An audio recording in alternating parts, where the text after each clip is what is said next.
All right. Hey, everyone. Chad Scebold here with Redox Bionutrients. Excited to have a couple guys here with me today that are out chasing planters today. Tyler Jones in Iowa, Northwest Iowa, and then John Parrish out in Western. I'm not even going to call it Western, Central Western Nebraska. There you go. Guys, Like, thanks for thanks for joining here. Hey, this conversation's been happening all over the country, at least within our dealer groups and our customer groups. But I want to talk about calcium today. I want to talk about some of the cool things that you guys are seeing in the marketplace, and really the theme. What Redox is all about is plant charge balance. But when we start talking about everything being electrical and fertility and nutrients, I mean, we know that, but I'd like to talk calcium and kind of how we can tie that back into this conversation. How's that sound? yeah, let's get into it. Sweet. All right. So we're going to talk about the technology first off, right? We've got some really cool products. When you start talking about how long they've been around, kind of the efficacy of the products, but, kind of the recognition of our peers as well. The Fertility Institute recognizing 3 out of our 4 calcium products as being certified as the kind of the industry best, which is kind of cool.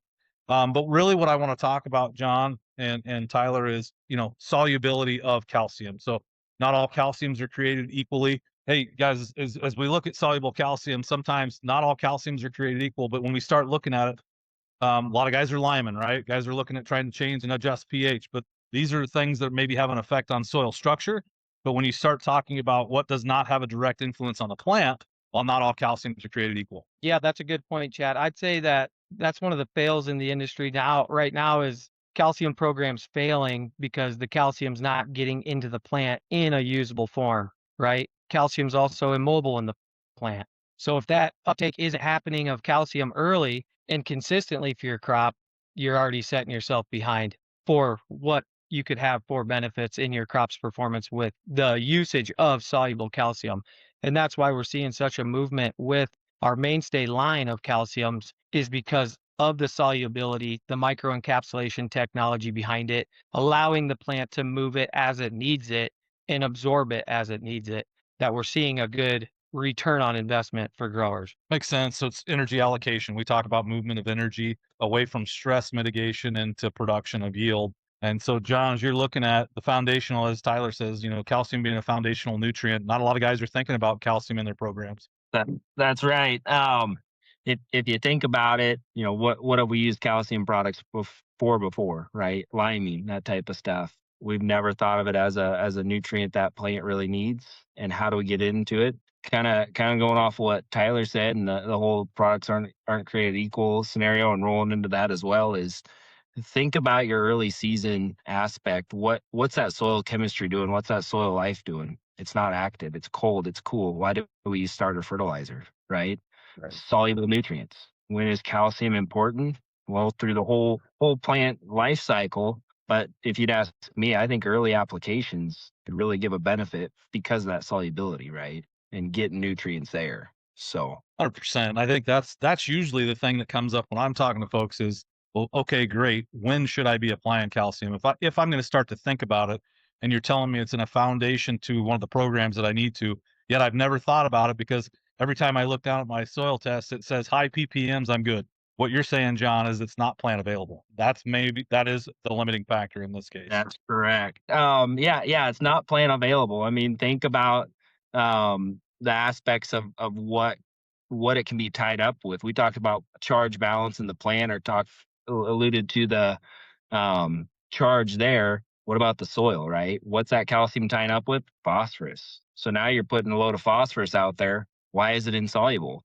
Because of the calcium. So let's bring a soluble piece in there and actually use it for a plant purpose and not just for a soil fixer. Yeah, I love it. And I want to get to you. So these guys, the reason these guys are on too, completely Iowa, Nebraska. We're not going to talk football here, but Iowa farming is a bit different, and the Mother Nature's got to give you the rain, right, Jones? And where John's at, you've got the irrigation systems that, not all water's good water, and we can talk about what that looks like too. But when you start talking about nutrients that get bound up because of calcium, if calcium is available, it can either unlock or help make available more nutrients. So in theory, right, Tyler, we were talking about this earlier before the call, is plant available calcium late can tie up potassium. So it is a complex thing. You got to know what you're doing.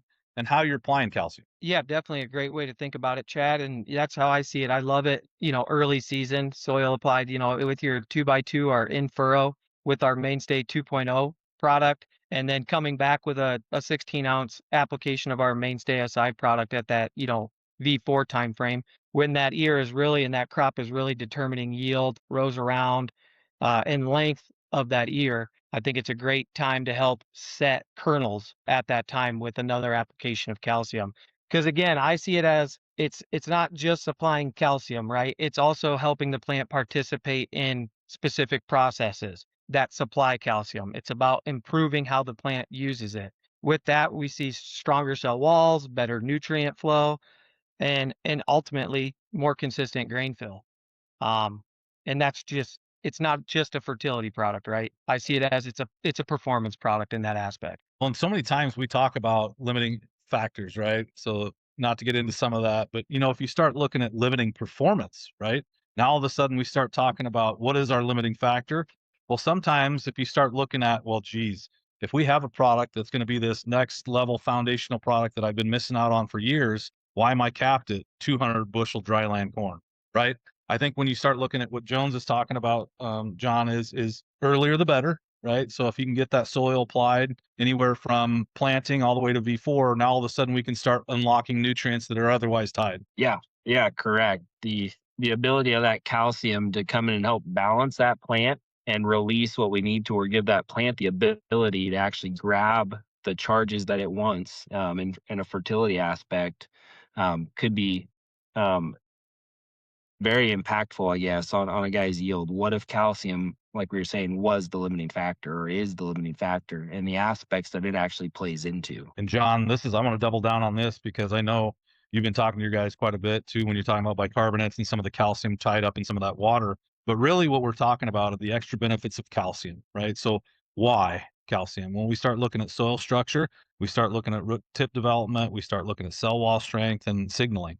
But more specifically, Jones, I'm going to get to you on some of these as well. But soil structure, Jones, super important. Root tip development. When you started to talk about that, John, when you start looking at how do we establish something early, if the foundation's correct, we always talk about root mass. Yeah, yeah, and that's one of the key aspects of calcium, or what it's used is cell wall structure, right?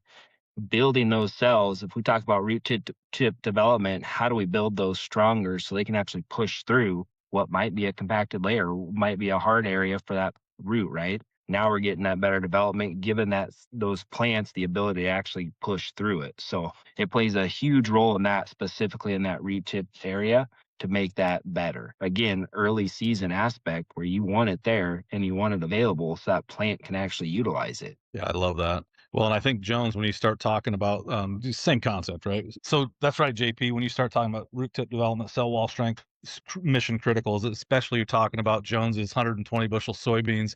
You got to have that stalk or the bean that can hold those pods. But soil structure, let's go back to that. Jones, we start talking about guys are usually traditionally liming for high pH ground, but they're trying to hope for that foundational soil structure that we really don't get with liming. And I think when you start looking at plant available calcium, it's different than just soil structure and what that calcium can do. Yeah, correct, Chad. Calcium will also help play the role in your air movement in the soil, the water movement in your soil, uptake of nutrients. All that goes into effect to build up a healthier soil environment for your crop to succeed in, right? When we talk about structure as well, we need to be talking about plant structure and how calcium can directly impact how the structure of that ear is developed, right? So if calcium's limited, you'll start to see issues with kernel set, kernel depth, and even standability in your crop. When we're working right with calcium and things are moving correctly and it's being absorbed and the plant can use the calcium, you're building a stronger plant from the ground up, right? And that shows throughout the growth stages through the growing season. So as you're looking at calcium products in the marketplace, you look at absorption, plant absorption, talk about movement. What does that do, right?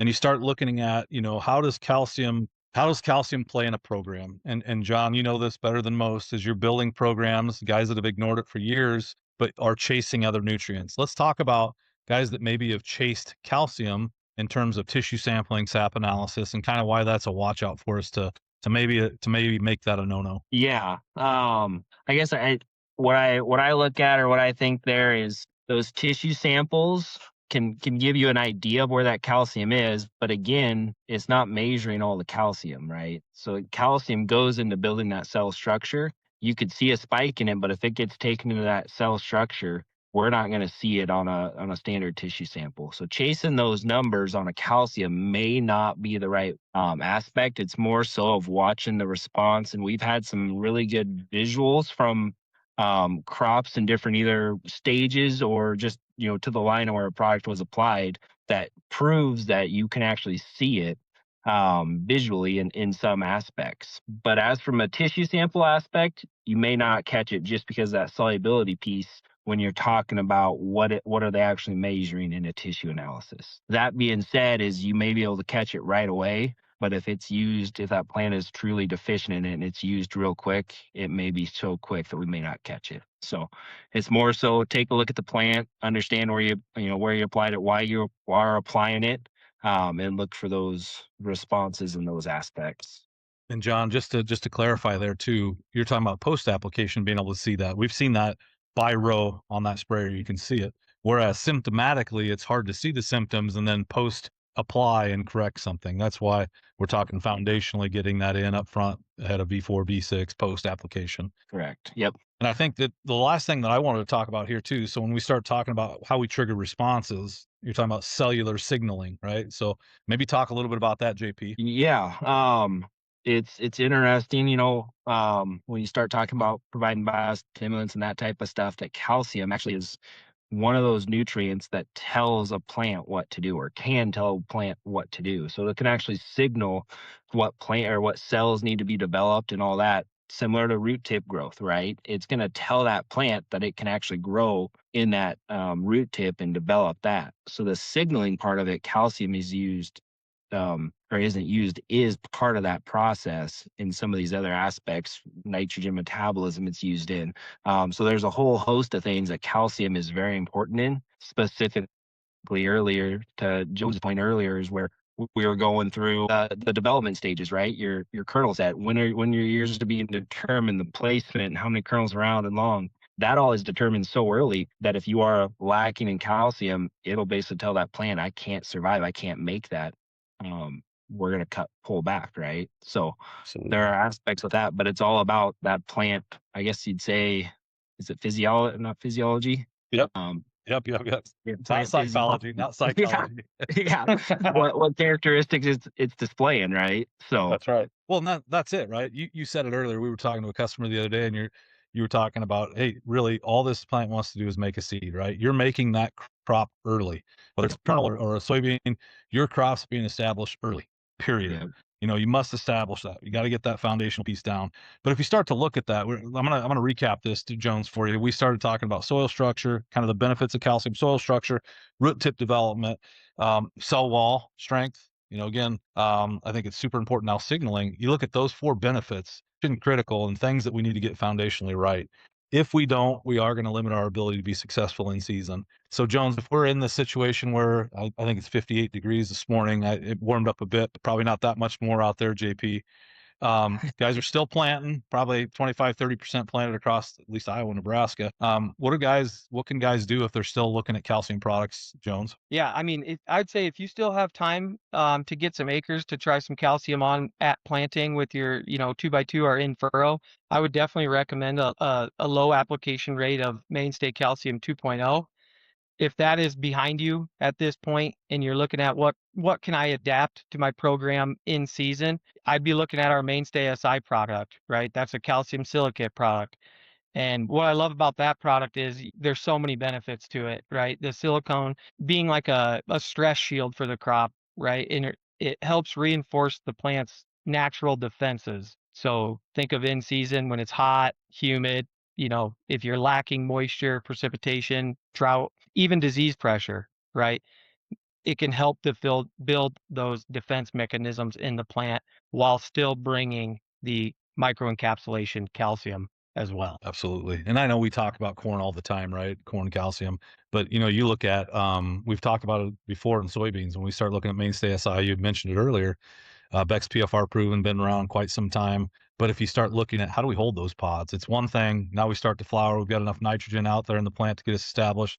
Maybe guys are putting a shot of RDXN or nitrogen out at R1, and you've got these pods that are just blanketing this plant. But now how do we hold them, right? So what you just talked about, Jones, is biotic stress, right? The heat now hits. Maybe we don't have irrigation in Iowa like we do out JP's countryside, but that's everything, right, JP? When you have the ability to kind of go out there and combat stress, now all of a sudden we can move that energy away from that stress allocation into production. That's correct. Yeah. I mean, it's all about maintaining the yield potential, right? Just like you mentioned here, that plant wants to create a seed. It wants to reproduce, right? How can we actually give it the best life to do that? How can we give it the most potential to do that? And a lot of it's just giving it the nutrients that it needs in a soluble form, right? Let's give it a good opportunity to actually tell it what it needs to do. Well, I think, and Jones, I wanted to talk to you about this, but when you start talking about ease of use, but now that I've got JP talking a little bit about how excited he is,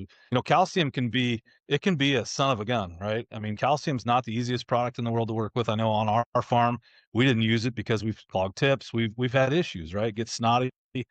But so JP, I'm gonna let you start on it, and then Jones, I know you have a lot of guys that are pumping it out in furrow up front like 2.0, but JP, guys got to be willing to spend the time to make the effort to build that foundation. Talk about that a little bit. Yeah, I mean, really, it does take a little bit extra time, and it might be a time add, but honestly, it's about the agitation. Can you keep that product moving? Calcium products are heavy. They are dense. They want to fall out of that suspension. So as long as you can keep it moving, that's one aspect of it, right? So if we think we start to see, or not if we think, when we start to see the benefit, I think guys will be willing to put in the effort, even though it's not that huge of a lift. It's just making sure that one, our products mix, which we normally do, right? Guys normally will go out and make sure the products mix, and then two, making sure that agitation is there just to keep that product in suspension. And I'll tell you guys, one of the things that's always impressive to me for a guy that maybe hasn't used it in the past or is kind of, you know what, it's not for me. When they make that application and visually can see it to a line where they made that pass, guys are impressed. So I would challenge you, it's worth the time. It doesn't have to be our product. I would suggest making sure that you know exactly how that product's built. And Jones, I'm going to get to you in a second on kind of the microencapsulation and, again, not all calcium is being created equal. But JP, last thing here on this, watch outs. You talked about it. We don't want to leave it in overnight, even our product. Make sure we're mixing and using. Yep, exactly. Mix up what you need, that you're going to apply that day type scenario. If not, try to get it out or have a way to agitate it. So what I'm thinking a lot is that planter setup. Most guys aren't going to have a constant agitation on there. That's the scenario that you want to be able to either pull it back out or agitate that before you start again. But that's the biggest watch out for it. Other than that, it's honestly fairly easy to handle. Jones, I think when we start talking about ease of use, let's talk a little bit about the technology and some of the things that makes the calcium products. I'm going to talk about too. We've been talking about Mainstay SI, and we've been talking about calcium 2.0. We have Pinnacal as well, but those products, the difference, in the technology, talk a little bit about that. Yeah. So the calcium will all have the same microencapsulation to protect that calcium, to make it soluble and benefit the plant, make it absorbable. The Mainstay Calcium 2.0 is just a microencapsulated calcium. The Mainstay SI will be a calcium silicate product that I discussed earlier. So it's kind of a 1-2 punch there with that. That'll be our foliar applied calcium silicate product. And that's, I think, where it honestly gets to be the most powerful influence on a plant, right? Because you're coming with both the silicone and the calcium to improve the structure, the nutrient flow, the energy balance, the stress tolerance all at once, right? With that application. With that, we see a more consistent yield across a lot of different environments. I mean, we have data for years now with Mainstay SI. So many people have tried it, touched it, and it's one of our tried and true flagship products for a reason. And I think it's that right there. 100%. You talked about 2.0. It's 20% calcium product. SI, Mainstay SI is a 10% calcium product.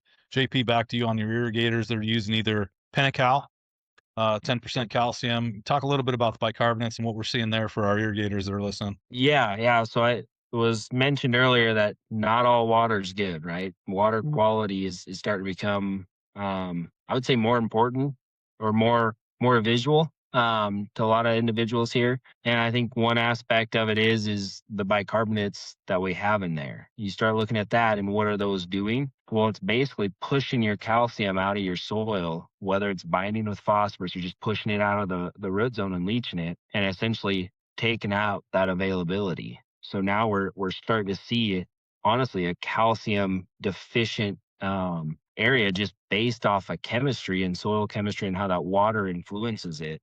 So Pentacal, Chad mentioned, um, comes with calcium, but it also has some properties or biostimulants in it that are actually going to help to tie up or make those bicarbonates less of an influence and allow us to actually keep our soil aggregation and allow those nutrients to that plant. Love it.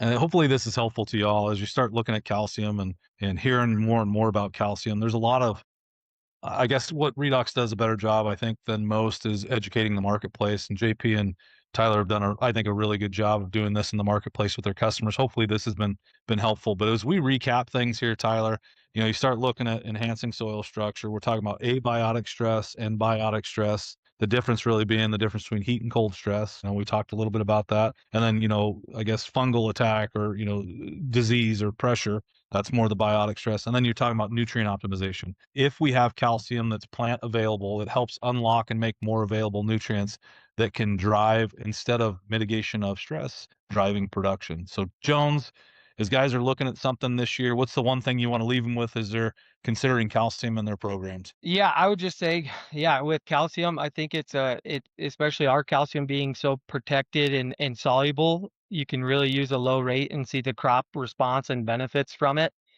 I think, even in people always ask me, I guess, like, well, where do you see the biggest response? I say the one thing I'd leave you with is, we see improvements in good conditions with uniformity, plant health, and grain fill. And even in poor conditions with, drought stress, heat stress, we see performances with mainstay SI there as well. So it's not just about it's about raising the floor in tough years and raising the ceiling in good ones, right?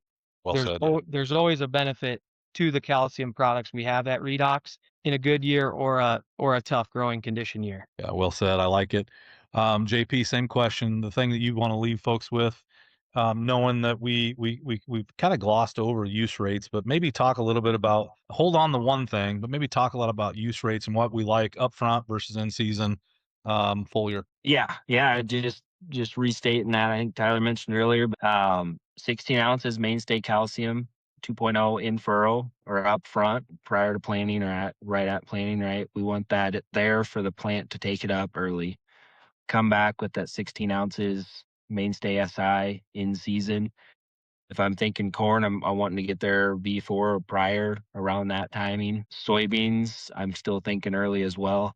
Let's get out there probably right before reproduction or anytime before then, and allow those plants to actually utilize that calcium at the right time to build those cells and the signaling and everything we talked about. So I love it. So JP, the one thing that you would want to leave somebody with after kind of, listen, you're in the trench most of the day, all day, every day, either as a producer or out in the field talking with growers, making recommendations. So as you're talking to folks, that maybe haven't seen calcium before, or haven't really looked at it, what's the one or two things you leave them with?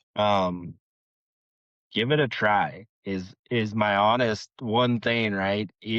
What is your limiting factor? Can we identify it? Why hasn't calcium been talked more about for a plant nutrient, um, and the solubility of it? When we think about liming applications, that we don't talk about the solubility of calcium. So I'd say honestly, I'm just excited for this season and the guys that I've got trying calcium products. I'm excited to see what we'll get out of them. Jones, I'm going to leave you. Thanks, JP. Jones, I'm going to leave you with the final word here. I know pricing wise, it's about $40 a gallon for 2.0, about $73 a gallon ish for mainstay SI. Why do I make that application at a 16 ounce rate? I think we've kind of established that, but how do I get a hold of the product? Yeah. reach out to one of us directly at Redox. We also have a dealer network that you can reach out to as well that has access to our technology, but we're all just a phone call away. So anytime, reach out to us. We'd be happy to walk you through the benefits, usability of our calcium products to utilize this season. Last thing, who's going to win the big game this year in November? And Jones, we're talking volleyball because Nebraska doesn't have a football program. Nebraska, either way, we'll show you. Jones, it's always fun to throw shade at the Huskers, isn't it? That's right, baby. JP, Tyler, thanks a lot for coming on. I know you guys are busy chasing customers. Appreciate you, boys. Yeah, thank you. Appreciate it.